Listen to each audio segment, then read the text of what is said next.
Hello friends, welcome back to my channel. আমি সন্দীপ, আজ তোমাদের কাছে নিয়ে চলে এসেছি একটা নতুন ভিডিও। আজকে আমি রওনা দিতে চলেছি একটা ছোট্টখাট্টো ব্রেকফাস্টের উদ্দেশ্যে। সেই ব্রেকফাস্টটা কোথায় করব, কোথায় যাচ্ছি, কিভাবে যাচ্ছি, কতক্ষণ সময় লাগছে, সব তোমাদের সাথে ডিটেলে শেয়ার করব। তার জন্য চ্যানেলটাকে দেখতে থাকো।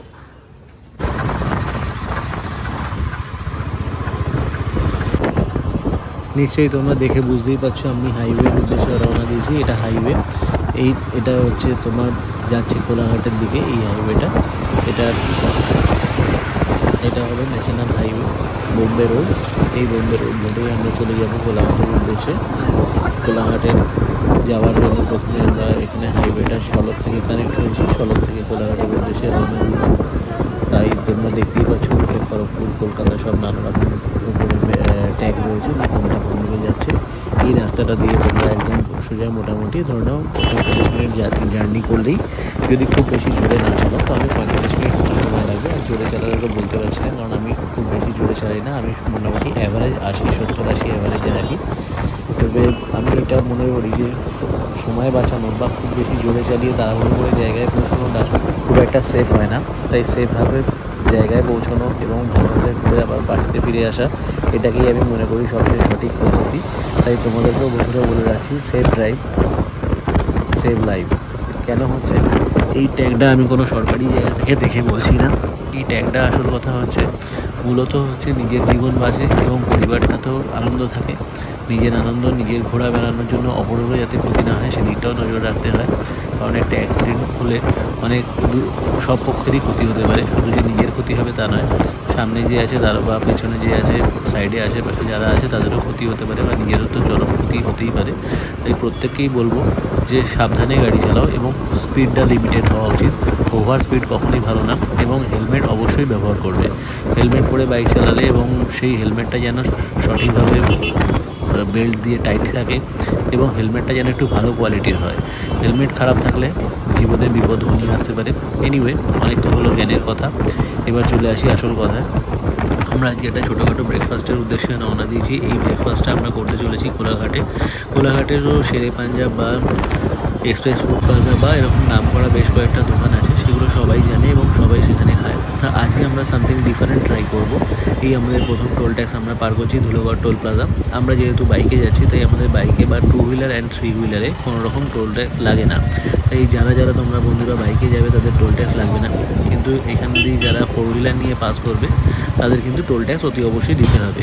এবং একটা কথা মেনশন করে রাখি, টোল ট্যাক্স যারা পে করবে তারা অবশ্যই ফাস্ট্যাগ রিচার্জ করে আসবে, কারণ ফাস্ট্যাগ না থাকলে 140 টাকার টোল ট্যাক্সটা প্রায় ধরে নাও 260 টাকার কাছে লাগে।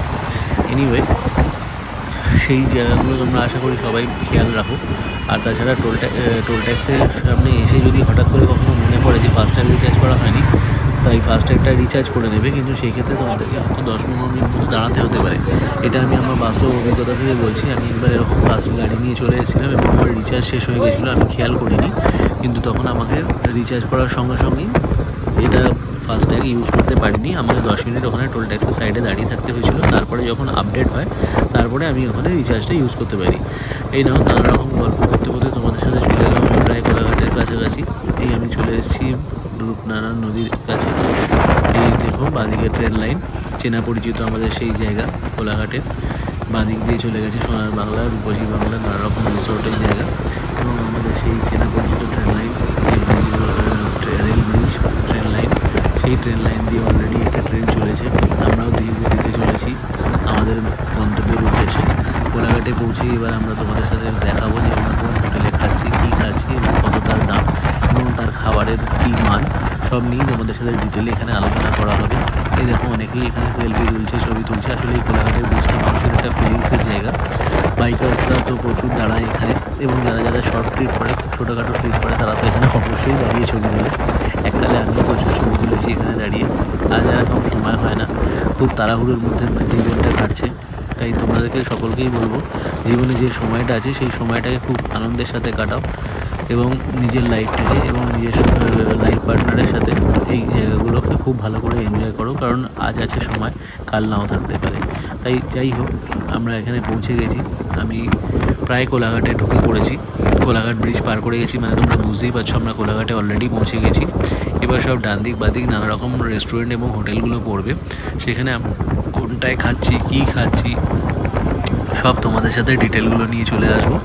এবার গাড়ি একটু স্লো করতে হবে, গাড়িটা স্লো করলে তোমাদের এই কাটিংগুলো দিয়ে কোনটা দিয়ে ঢুকলে সুবিধা হবে সেটা তোমরা বুঝতে পারবে না। তাই ব্রিজটা পার করার পরে তোমরা একটু ডান দিক বাদিক খেয়াল রাখবে এবং এই কাটিংগুলোর কাছে একটু স্লো চালাবে, কারণ দেখতেই পাচ্ছ এরকম গাড়ি ঢুকছে বেরোচ্ছে। বাই চান্স যদি হাই স্পিডে থাকো সেক্ষেত্রে যে কোনো রকম দুর্ঘটনা ঘটে যেতে পারে, কারণ তুমি ঠিক চালাচ্ছ কিন্তু অপরে ঠিক নাও চালাতে পারে। সেই কথাটা সবসময় মাথায় রাখবে যে আমি ঠিক চালালেও অপরের থেকে ক্ষতি হওয়ার সম্ভাবনা থাকতে পারে। যাই হোক, দেখতেই পাচ্ছ এবার বাঁদিকে তোমাদের নানা রকম রেস্টুরেন্ট এসে গেছে। আমরা এবার একটু বাঁদিকে এবার লেনটা ধরবো, বাঁদিকে সার্ভিস রোডটা ধরে আমি এবার ভেতরের দিকে ঢুকবো একটু পরেই, কারণ না হলে তো কিছু খাবার পাবো না, কারণ মেন লেনের ওপর কিছু খাবার তো দোকান নেই, সার্ভিস রোড ঢুকতে হবে। আমি এই কেএফসি শপটা পার করে প্রথমে এখানে চলে এলাম ইন্ডিয়ান হোটেলে। এই ইন্ডিয়ান হোটেলে আমি এসছি, এই দেখতে পাচ্ছ আরেকজন রাইডার দাদাও এসছেন, ওই যে উনি ভদ্রলোক দাঁড়িয়ে আছেন, ওই ভদ্রলোকেরই বাইক ওটা। এই আমার লাল বাইকটা আমরা এখন এসে পৌঁছে গেছি কোলাঘাটে। আমরা খেতে চলে যাচ্ছি, আমার বাইক আমাকে বলছে আবার রওনা দেবো। যাই হোক, আমরা এবার ভেতরে যাচ্ছি, রওনা দিচ্ছি। এখানে চাটা কেমন আমরা প্রথমে টেস্ট করে দেখব। চাটা আমার ভালো লেগেছে এবং তোমাদেরকেও এটা শেয়ার করব যে এই চাটার দাম হচ্ছে 25 টাকা। 25 টাকা অনুযায়ী চায়ের ভাঁড়ের সাইজ ঠিক আছে এবং এখানে কোলাঘাটে একটা ট্যুরিস্ট স্পট, সেই ট্যুরিস্ট স্পটে 25 টাকায় এরকম বড় ভাঁড়ের এক ভাঁড় দুধ দিয়ে চা যেটা বানিয়েছেন ওনারা, এবং ফ্লেভার আছে, এলাইচি ফ্লেভার আছে, খেতে বেশ ভালোই লাগছে। তারপরে আমরা নিয়েছিলাম বাটার মশলা ধোসা। বাটার মশলা ধোসার দাম নিয়েছিল এখানে 135 টাকা। বাটার মশলা ধোসাটা আমরা এখানে খাচ্ছি এবং আমাদের খেতেও খুব ভালো লেগেছে, এবং এর মশলা বলো বা এর খাবারের কোয়ালিটি বলো খুব ভালো। এবং চাটা খেয়ে দেখাচ্ছি তোমাদের ভাঁড়টা এই কারণে, কারণ চায়ের ভাঁড়টাতে চায়ের যে দুধটা যে ঘন দুধ দিয়ে করেছে, গরুর দুধে করেছে, সেটা ভাঁড়টা দেখলেই বোঝা যায়। খুব পাতলা দুধ বা দোকানের দুধ থাকলে, মানে প্যাকেট দোকানের দুধ অবশ্যই, প্যাকেটের দুধ থাকলে যেগুলো এরকম ভাঁড়টা এরকমভাবে থাকে না। এবার তোমাদেরকে আমি ধোসাটা টেস্ট করে জানাবো ধোসার কোয়ালিটি কেমন। এক্সকিউজ মি, ধোসার কোয়ালিটি কেমন। ধোসার কোয়ালিটিটাও ভালো ছিল। তারপরে আমরা আবার ওখান থেকে বেরিয়ে চলে এসেছি। এটা হয়েছিল যাওয়ার পথে আমরা বাদিকে এটা আমরা একটা চলে এসেছি বালাজি রেস্টুরেন্টে। বালাজি রেস্টুরেন্টটা তোমাদেরকে দেখাচ্ছি। এখানে খুব ভালো সাজানো আছে এবং পার্কিংয়ের সুবন্দোবস্ত আছে। এবার এখানে আমরা কি খাচ্ছি না খাচ্ছি সব তোমাদের সাথে ডিটেল শেয়ার করব। এই যে আমি পার্কিং অলরেডি আমরা রয়্যাল এনফিল্ড মেটিয়ার 350 টাকা দাঁড় করিয়ে দিয়েছি।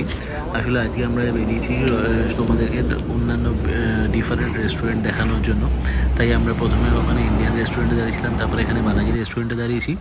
বালাজি রেস্টুরেন্টে এখানে ব্রেকফাস্টের উদ্দেশ্যে আমরা ভেতরে যাচ্ছি, দেখি কি পাওয়া যায়। এখানে অ্যাম্বিয়েন্সও ভালো, খারাপ নয়, এসি লাগানো আছে, তাই গরমে কোনো কষ্ট হবে না। এই দাদা আমাদেরকে এসে সব সাহায্য করছেন কীভাবে কি নিতে হবে। আমরা এখানে প্রথমে একটা আলুর পরোটা অর্ডার করেছি, আলুর পরোটাটা খাবো এবং তোমাদেরকে রিভিউতে জানাবো যে এখানে কোয়ালিটি কেমন। এই যে বাঁ দিকে দেখতে পাচ্ছ তৈরি হচ্ছিল, এবং এই আলুর পরোটা অলরেডি এসে গেছে আমাদের কাছে।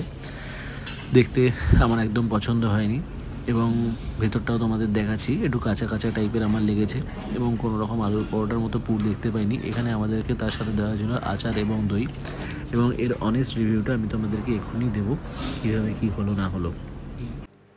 আজকে তোমাদের সাথে যে কোলাঘাটের ভিডিওগুলো শেয়ার করেছিলাম, খেতে যাওয়ার ভিডিও, ব্রেকফাস্টের ভিডিও, এই ভিডিওটাতে আমি তোমাদের সাথে শেয়ার করেছিলাম যে শেরে পাঞ্জাব বা এক্সপ্রেস ফুড প্লাজা, যেগুলো খুব এক্সপেন্সিভ হোটেল, ওই খাবারের জায়গাগুলো ছাড়াও অন্যান্য যে রেস্টুরেন্টগুলো আছে সেগুলোর খাবারের কোয়ালিটি কেমন বা তোমরা কীভাবে কম খরচে যারা একটা ট্যুর, কয়েক ঘন্টার একটা ট্যুর করতে চাইছো, ব্রেকফাস্ট বা লাঞ্চ বা কিছু, তারা একটু লং ড্রাইভ করতে চাইছো, তাদের জন্য আমি এই ভিডিওটা করেছিলাম, যারা একটু বাজেট ফ্রেন্ডলি হয়ে কাজটা করতে চাও।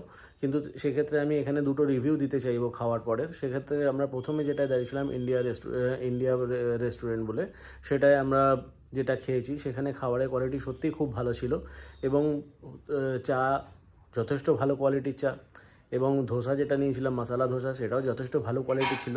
তারপরে আমরা চেষ্টা করেছিলাম যে কলকাতা ফেরার পথে, মানে আমরা প্রথমে যেটা ইন্ডিয়া রেস্টুরেন্ট যেটা দাঁড়িয়েছিলাম সেটা হচ্ছে বাঁদিকে পড়েছিল, মানে হাওড়া থেকে কোলাঘাট যাওয়ার সময় বাঁদিকে পড়েছিল। তো সেক্ষেত্রে মানে যারা ধরো দীঘা যাবে, পুরী যাবে বা অন্যান্য চেন্নাই যাবে বা অন্যান্য ওই উদ্দেশ্যে কোথাও যাচ্ছ, সেই সব ক্ষেত্রে যারা যাবে তারা যাওয়ার পথে বাঁদিকে পাবে। কিন্তু যারা ফেরার পথে থাকবে, যারা অন্যান্য যে স্টেট থেকে ফিরছো বা অন্যান্য ঘুরে বেরিয়ে দীঘা, পুরী বা চেন্নাই বা অন্যান্য মন্দারমণি যেখান থেকে ফিরছো, ফেরার পথে যারা খেতে চাইবে তাদের জন্য আমরা একটা রেস্টুরেন্ট সিলেক্ট করেছিলাম। সেটা ছিল বালাজি রেস্টুরেন্ট। সেই বালাজি রেস্টুরেন্টটাতে আমরা খেয়েছি। সত্যি কথা বলতে সেই বালাজি রেস্টুরেন্টটাতে আমরা আলুর পরোটা নিয়েছিলাম। এত জঘন্য আলুর পরোটা আমি জীবনে প্রথম খেয়েছি। এবং 80 টাকা দাম নিলেও কি হবে, 80 টাকাটাই জলে গেছে। এবং এত জঘন্য খাবার যে সেটা আমি ওখানে ওনাদের যে সার্ভ করছিলেন আমাদেরকে তাকেও ডেকে বললাম যে কুককে মডিফাই করতে বলুন, এরকম জঘন্য খাবার সার্ভ করার কোনো মানে হয় না। তাই তোমরা, আমার মনে হয় যে আমার পার্সোনাল ওপিনিয়ন যে এই বালাজি রেস্টুরেন্টে কারোর খাওয়া উচিত নয়। এবং এত জঘন্য খাবার খেয়ে যে জীবনে কেউ অত জঘন্য খাবার খায় না পয়সা দিয়ে। পয়সা দিয়ে তো দূরের কথা, ফ্রিতেও কেউ খায় না। তাই সেক্ষেত্রে আমি বলবো যে এরকম হোটেলগুলোর রিভিউটা দেওয়ার আমার মূল উদ্দেশ্য হলো যাতে তোমরা কেউ এরকমভাবে খারাপ জায়গায় না খাও। কারণ হচ্ছে দেখো, বড় রেস্টুরেন্টের রিভিউ সবাই জানে, শেরে পাঞ্জাব ভালো খাবার তৈরি করে এবং যথেষ্ট তার দামও নেয়। এক্সপ্রেস ফুড প্লাজা ভালো খাবার তৈরি করে এবং তারও যথেষ্ট দাম নেয়। এক্সপ্রেস ফুড প্লাজা বা শেরে পাঞ্জাব এগুলো অনেক কস্টলি এরিয়া, কিন্তু কম দামের মধ্যে যারা বাজেট ফ্রেন্ডলি আছে তাদের রেস্টুরেন্টের মধ্যে অনেক ভালো রেস্টুরেন্ট আছে। তাই সেক্ষেত্রে আমরা এই দুটো রেস্টুরেন্ট ট্রাই করেছিলাম। কিন্তু দুটো রেস্টুরেন্টের মধ্যে প্রথমটা যেটা দাঁড়িয়েছিলাম যাওয়ার পথে বাঁদিকে ইন্ডিয়া রেস্টুরেন্ট, সেখানে খাবারের কোয়ালিটি যথেষ্ট ভালো ছিল। তো সেখানে তোমরা দাঁড়াতে পারো এবং খেতে পারো। আমি তো তাকে 10-এর মধ্যে 10 দেবো। কিন্তু যদি বালাজি রেস্টুরেন্ট বলো, সেক্ষেত্রে আমি তাকে মাইনাসে রান করাবো। কারণ এত জঘন্য খাবার জীবনে আমি খাইনি। এত জঘন্য খাবার কাউকে সার্ভ করাও উচিত নয়। তাই সেক্ষেত্রে ওখানটা তোমরা কেউ দাঁড়িও না। পরবর্তীকালে আমি তোমাদের জন্য আরও নানা রকম রেস্টুরেন্ট ওখান থেকে খুঁজে বার করবো, যেগুলো তোমরা যাতায়াতের পথে দাঁড়াতে পারো এবং সেটা অলরেডি বাজেট ফ্রেন্ডলি হবে। তাই পরের ভিডিওতে আমি আরও শেয়ার করবো। Thank you friends, thanks for watching. আর আমার চ্যানেলে যারা নতুন তারা এরকম নানা রকম ইনফরমেটিভ ভিডিও পাওয়ার জন্য আমার চ্যানেলটাকে সাবস্ক্রাইব করে দাও, বেল আইকনটা প্রেস করে দাও এবং আমার চ্যানেলটা দেখতে থাকো। Thank you friends.